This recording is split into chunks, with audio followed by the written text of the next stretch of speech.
नमस्कार, मी ॲडव्होकेट स्पृहा कायद्यांचा खजिना या आपल्या यूट्यूब चॅनेलवर आपले मनपूर्वक स्वागत करते। आज आपण एक नवीन विषय बघणार आहोत, सेक्शन आणि आर्टिकल यामध्ये काय फरक आहे। What is the difference between article and section. Article म्हणजे अनुच्छेद, सेक्शन म्हणजे कलम। तर आपण आधी आर्टिकलचा विचार करू। भारताच्या राज्यघटनेमध्ये ज्या काही तरतुदी मांडलेल्या आहेत तर त्या तरतुदींसाठी आर्टिकल म्हणजे अनुच्छेद वापरलं जातं। यामध्ये नागरिकांचे हक्क, अधिकार, कर्तव्ये आणि शासनाची रचना असते।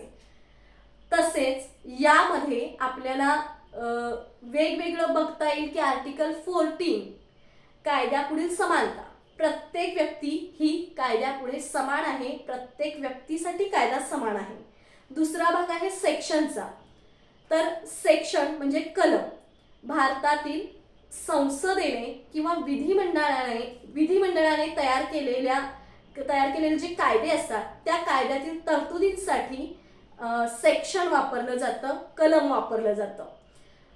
यामध्ये अनेक विविध कायद्यांचा समावेश होतो।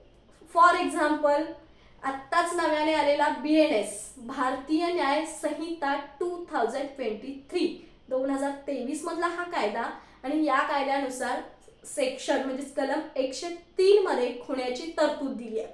यामध्ये विविध प्रकारच्या कायद्यांचा अभ्यास होतो, कायद्यांचे नियम सांगितले जातात, गुन्हे सांगितले जातात, शिक्षा असते। तर अशा प्रकारे त्याचं स्वरूप असतं। आर्टिकल आणि सेक्शन यातील फरक तुमच्या लक्षात आलाच असेल। तर मला तुम्ही सांगा की तुम्हाला कोणते आर्टिकल किंवा सेक्शन माहित आहेत किंवा माहित करून घ्यायचे आहेत। नक्की मला कमेंट करा। आपल्या कमेंटचा नक्की विचार केला जाईल। आपण लवकरच पुढचा व्हिडिओ घेऊन भेटणार आहोत। तोपर्यंत या व्हिडिओला लाईक करा, शेअर करा आणि सबस्क्राईब करा। धन्यवाद।